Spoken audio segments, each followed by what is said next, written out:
Selamat hari Minggu, saudara-saudara.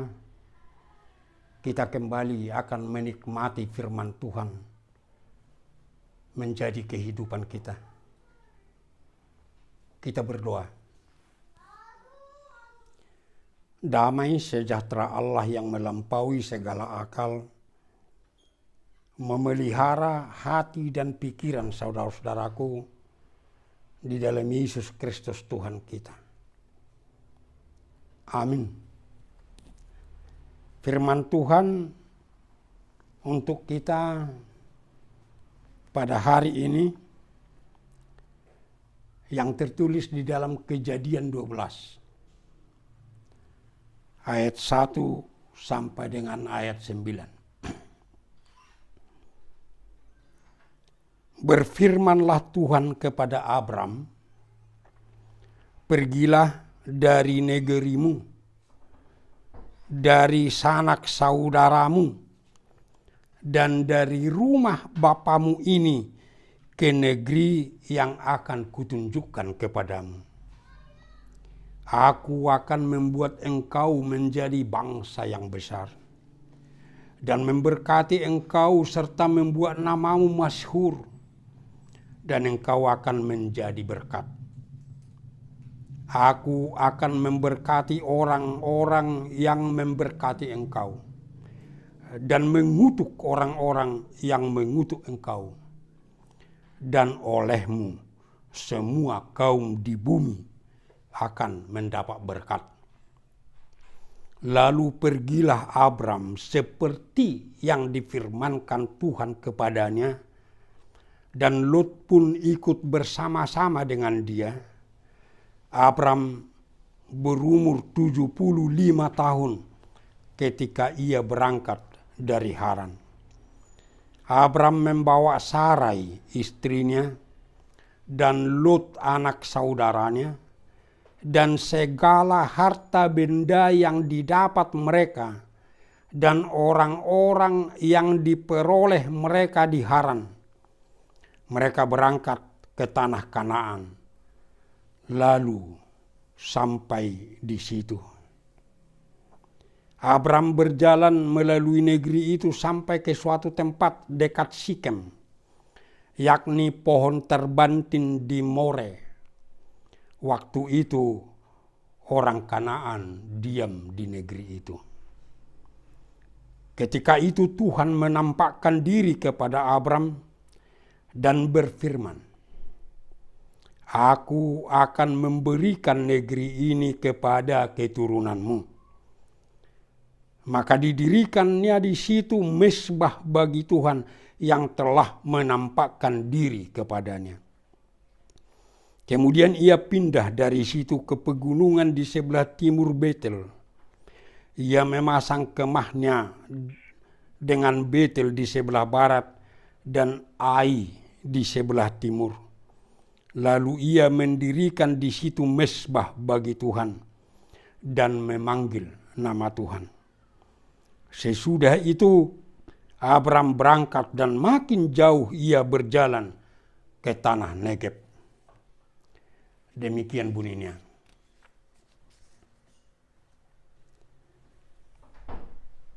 Pada awal periode kedua pemerintahan Presiden kita Joko Widodo,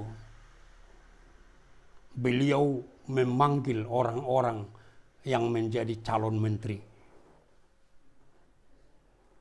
Saya yakin saat mereka dipanggil, mereka pasti girang.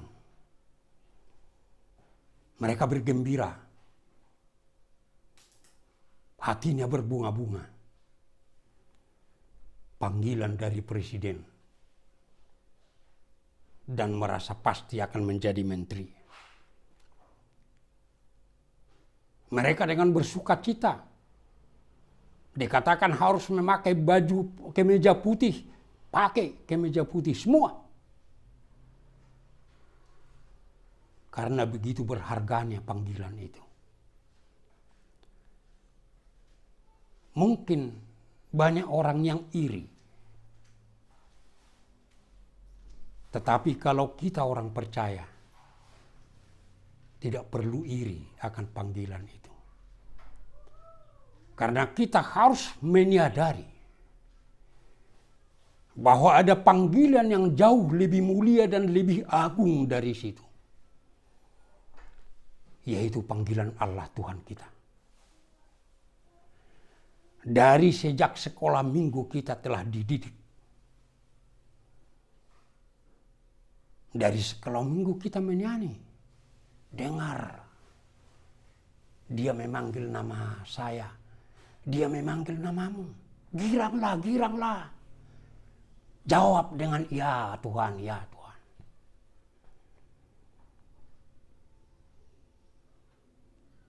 Itu sebabnya saudara-saudaraku, selalu berulang-ulang Tuhan menyadarkan kita. Dan demikian juga melalui firman ini. Tuhan mengatakan, dengar panggilan Tuhan kepadamu. Saudara-saudaraku, kalau kita dikatakan dengar panggilan Tuhan kepadamu, ingat. Pertama, panggilan itu adalah panggilan untuk menjadikan kita menjadi manusia baru. Di dalam menghayati itu saudara-saudaraku, kita harus benar-benar hidup di dalam kepekaan terhadap panggilan Tuhan. Kepekaan terhadap suara Tuhan. Kalau saya katakan tadi calon-calon menteri itu pasti mereka peka kapan dipanggil oleh presiden. Mereka tetap menjaga jangan terganggu teleponnya. Demikian juga saudara-saudaraku Abraham itu. Coba bayangkan saudara-saudaraku. Abraham tidak mengenal Allah selama ini. Dia mengenal Allah setelah Allah memanggil dia. Tetapi di dalam firman itu begitu sederhana dilukiskan. Allah berfirman kepada Abraham, dia mendengarkannya. Kepekaan terhadap panggilan Tuhan itu. Sekarang saudara-saudaraku, begitu banyak suara-suara bersiliweran sekarang ini dalam hidup kita. Yang mungkin membuat kita jadi peka. Tetapi Tuhan mengingatkan. Dalam begitu banyak suara-suara yang bisa memasuki telinga kita. Tapi suara Tuhan itu harus lebih utama memasuki telinga kita dan sampai kepada otak kita dan sampai kepada hati kita. Kepekaan terhadap panggilan Tuhan. Yang kedua saudara-saudaraku dalam menghayati menjadi manusia baru itu. Panggilan Tuhan itu harus kita sadari. Panggilan Tuhan itu menyuruh Abraham keluar dari hidupnya yang lama. Pergi dari hidupnya yang lama. Dengan perkataan lain Tuhan mencabut dia dari kehidupan yang lama. Kehidupan lama yang bagaimana? Dengan tegas Tuhan mengatakan, pergi dari negerimu, dari sanak saudaramu, dari rumah bapakmu. Itulah yang selama ini membentuk dirinya. Adanya, ada istiadatnya, kebiasaan-kebiasaannya, pola pikirnya. Itu semua pergi. Dia dibentuk Tuhan dulu, dicabut dari kehidupan yang lama itu menjadi hanya seorang manusia yang tanpa diikat oleh hidup yang lama. Pergi. Supaya setelah dia dicabut dari hidup yang lama itu, dia ditumbuhkan menjadi manusia baru. Yang hanya benar-benar tergantung kepada Tuhan dan tergantung kepada firman Tuhan. Mungkin kita bertanya, apakah kalau begitu dicabut dari setidaknya dari kebiasaan-kebiasaannya, jadi dia manusia yang tidak beradat? Bukan itu maksudnya saudara-saudaraku. Karena kalau kita ikuti kehidupannya kemudian, Dikatakan di dalam Kejadian 24 ayat 4. Waktu Abraham menyuruh Eliezer untuk mencari istri kepada anaknya Ishak.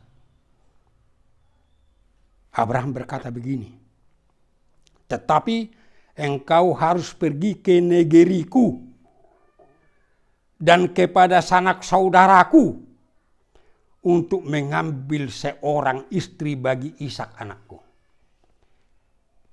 Pergi ke negeriku, pergi ke sanak saudaraku.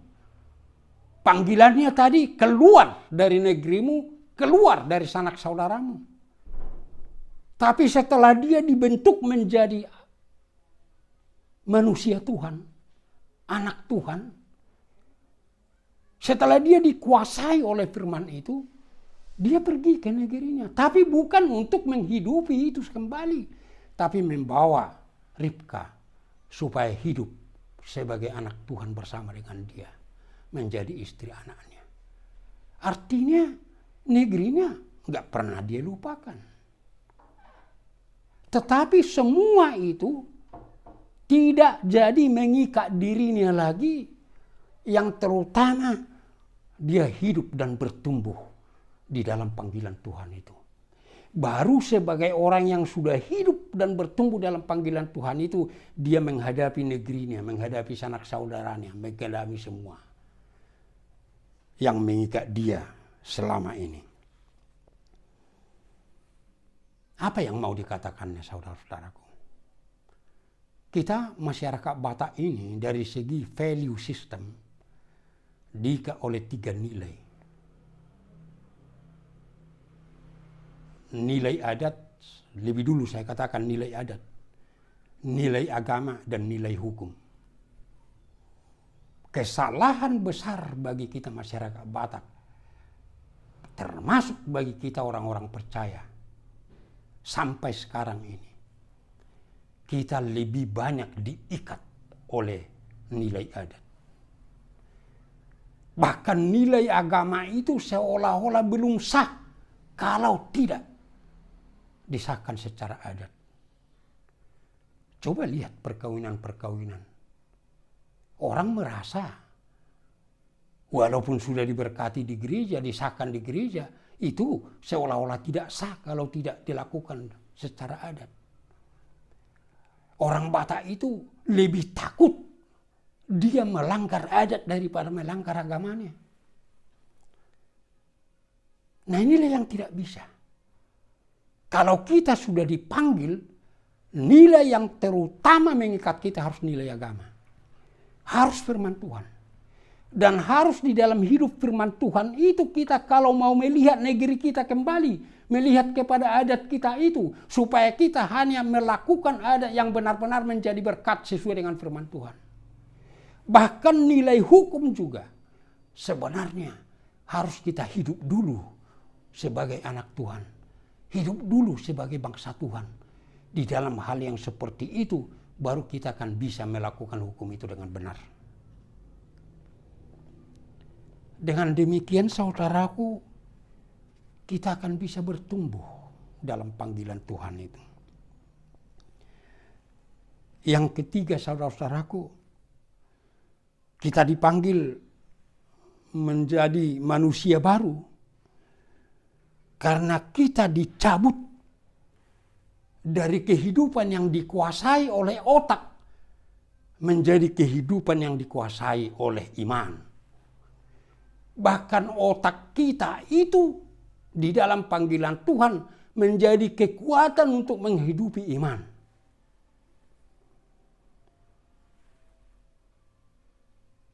Kalau kita lihat di dalam firman ini, saudaraku, dikatakan Abraham pergi seperti yang difirmankan oleh Tuhan. Bukan atas kehendak, bukan. Seperti yang difirmankan oleh Tuhan. Padahal saudara-saudaraku, yang difirmankan Tuhan itu enggak masuk akal semua.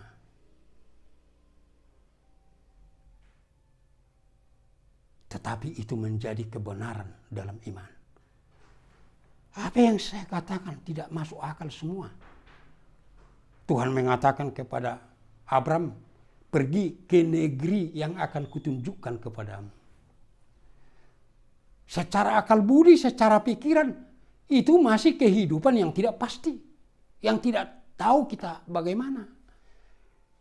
Tapi Abraham harus meninggalkan hidup yang mapan kepada suatu kehidupan yang pasti secara pikiran. Itu sebabnya Abraham tidak menanya kepada Allah, di mana, bagaimana keadaan tanah itu? Apa lebih baik dari tanah saya? Kalau tahu lebih baik di sini, untuk apa saya pindah? Itu pikiran. Tapi Abraham tidak. Dia pergi seperti yang difirmankan Tuhan. Karena di dalam iman dia tahu negeri yang akan ditunjukkan Tuhan itu negeri yang pasti. Negeri yang pasti kehidupannya sempurna. Iman, saudara-saudaraku. Yang kedua, kalau dikatakan di sini, aku akan membuat engkau bangsa yang besar. Itu juga nggak masuk akal.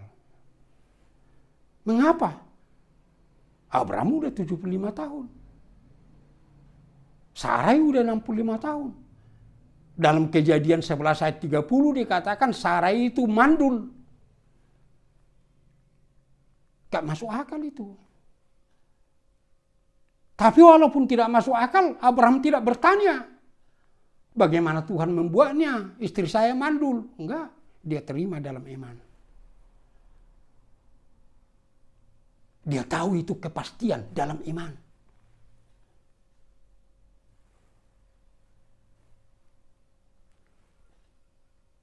Itu sebabnya dikatakan di dalam Ibrani 11 ayat 1. Iman itu adalah dasar dari segala sesuatu yang kita harapkan dan bukti dari segala sesuatu yang tidak kita lihat.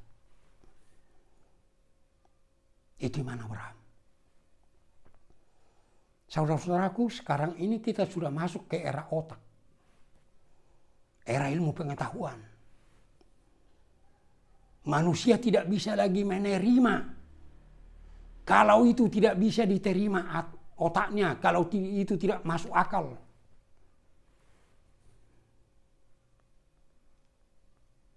Bahkan kita sekarang ini sudah tiba kepada apa yang dinubuatkan Rasul Paulus dalam 2 Timotius 4 ayat 3-4, akan tiba saatnya manusia tidak lagi bisa menerima firman kebenaran itu. Dia akan mencari-cari pengkhotbah yang mengenakkan telinga mereka. Ini yang terjadi sekarang. Mengapa bisa begitu? Karena manusia menggunakan otak. Karena manusia sekarang ini ingin firman Tuhan itu menjadi konsumsi otaknya. Bahkan Tuhan itu mau dia masukkan ke otaknya. Kalau ada hal-hal yang tidak bisa dia terima dalam akalnya, oh itu nggak benar. Tuhan berkata, panggilan itu harus diterima dalam iman.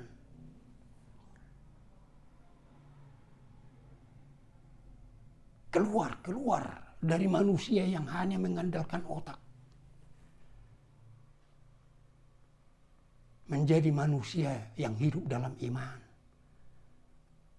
Bahkan seperti yang saya katakan tadi, otak itu harus menjadi kekuatan untuk menghidupi iman.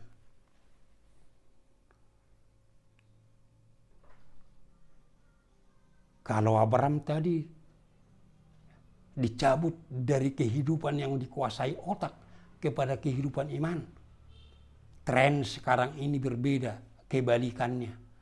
Tercabut dari iman kepada dikuasai oleh otak. Nah, inilah yang harus kita bongkar habis dari hidup kita melalui kekuatan Roh Kudus. Supaya kita kembali kepada arah hidup Abraham, bapak orang percaya itu. Keluar dari hidup yang dikuasai otak menjadi hidup yang dikuasai iman. Bukan berarti otak kita tidak berguna, akal budi kita tidak berguna, tapi itu menjadi kekuatan untuk menghidupi iman itu. Supaya kita bisa bertumbuh dalam panggilan Allah. Dan yang kedua saudara-saudaraku, panggilan Allah itu tadi kita katakan menjadikan kita manusia baru. Yang kedua, panggilan Allah itu membawa kita kepada Kanaan yang sesungguhnya. Kenapa saya katakan Kanaan yang sesungguhnya? Karena setelah Abram tiba di negeri Kanaan, kita pikir dia sudah harus berdiam di situ, menetap. Oh tidak, dia berpindah-pindah. Dia pindah dari tempat yang satu ke tempat yang lain sampai jauh ke Negeb. Pindah. Tuhan mau menyadarkan dia. Walaupun dia sudah tiba di negeri Kanaan, tapi dia tetap dalam pengembaraan di negeri Kanaan itu. Karena tujuan Tuhan memanggil dia bukan Kanaan duniawi itu. Itu sebabnya di dalam Ibrani 11 ayat 9 sampai 10 dikatakan seperti ini. Karena iman, itu Abraham. Karena iman, ia diam di tanah yang dijanjikan Tuhan itu seolah-olah di suatu tanah asing. Dan di situ ia tinggal di kemah dengan Ishak dan Yakub yang turut menjadi ahli waris janji yang satu itu. Sebab ia menanti-nantikan kota yang mempunyai dasar yang direncanakan dan dibangun oleh Allah. Dengan kehidupan yang mengembara di negeri Kanaan itu, Abraham sadar bahwa tujuan hidupnya bukan negeri Kanaan duniawi itu, tapi negeri Kanaan yang dibangun dan direncanakan oleh Tuhan, yaitu Kanaan yang baru. Abraham udah ribuan tahun yang lalu dia sudah bisa melihat ke sana. Apalagi kita orang percaya sekarang. Oleh sebab itu saudara-saudaraku, kalau dikatakan di sini, waktu dia keluar dari Kanaan, dia membawa istrinya, Lot, dan semua orang yang mereka peroleh dari Haran. Itu tidak ditinggalkan. Semua yang dia peroleh, orang-orang itu harus dia ikut. Karena itu di dalam kuasanya. Karena orang percaya itu akan hidup dalam panggilan Allah itu dan semua yang ada padanya. Sehingga manusia itu harus sampai kepada Yosua 24 ayat 15c itu. Kalau aku dengan seisi rumahku. Abraham dengan seisi rumahnya. Dia ikut menerima panggilan itu dan harus hidup dalam panggilan itu. Itu sebabnya dia membawa semua harta yang dia dapat. Dikatakan di sana membawa harta yang mereka dapat. Dibawa. Bahkan setelah tiba di Kanaan, Tuhan lagi menambah berlimpah-limpah. Sehingga Abraham itu menjadi orang kaya. Tapi ingat, bukan supaya itu dia membuat dia terbuai hidup di dunia ini. Tapi itu dia gunakan. Dia gunakan untuk bisa tetap hidup menjalankan panggilan Tuhan itu. Itu sebabnya pada khotbah pada minggu-minggu yang lalu kita katakan cari dan gunakan harta itu dengan benar. Cari. Biar menjadi kaya. Tapi gunakan dengan benar. Gunakan untuk hidup dan bertumbuh dalam panggilan Allah. Tuhan bukan berarti mengatakan kalau kita dipanggil Allah, kita tinggalkan kita semua, kita buang semua harta itu, kita bukan. Abraham bawa. Tapi tetap dia gunakan itu untuk membangun hidupnya dalam panggilan itu. Dan yang kedua, saudara-saudaraku, dalam pengembaraannya itu di negeri Kanaan, di mana dia sempat tinggal, di situ didirikan mezbah Allah. Itu yang lebih dulu dia bangun. Sampai di suatu tempat mezbah Allah. Pindah lagi dari situ, tiba di tempat yang dia itu mezbah Allah. Jadi di dalam pengembarannya di negeri Kanaan itu, jadi tumbuh dan terbentuk mezbah untuk memanggil nama Allah. Untuk beribadah kepada Allah. Demikianlah orang-orang yang terpanggil. Orang-orang yang terpanggil saat ini, saudara-saudara. Kita orang percaya ini.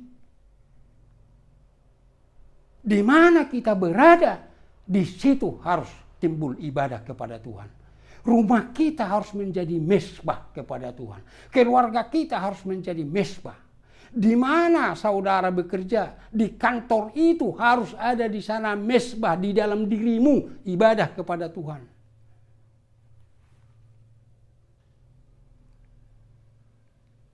Hanya di dalam kehidupan yang seperti itu, saudara-saudaraku, kita bertumbuh di dalam panggilan itu. Bahkan seperti yang dikatakan kepada Abraham itu, menjadi berkat kepada seluruh kaum di bumi ini. Walaupun saya tidak demikian banyak membicarakan itu, karena di HKBP periode 2012 sampai 2016, semua pelayanan fokus kepada dipanggil menjadi berkat.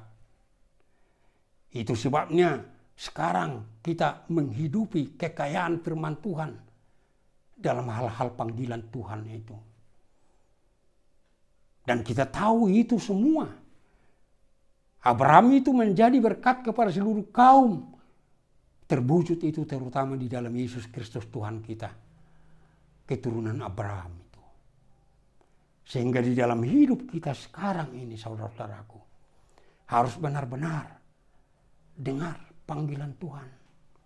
Bertumbuh dalam panggilan Tuhan itu. Giranglah girang dan jawab, ya Tuhan, saya mau menerima panggilan-Mu. Supaya kita bertumbuh untuk senantiasa hingga tiba ke kerajaan Allah yang kekal selama-lamanya. Amin. Kita berdoa. Terima kasih Tuhan atas firman-Mu yang begitu indah. Yang menyapa kami bahwa panggilan-Mu yang paling mulia dan paling agung di dalam hidup kami.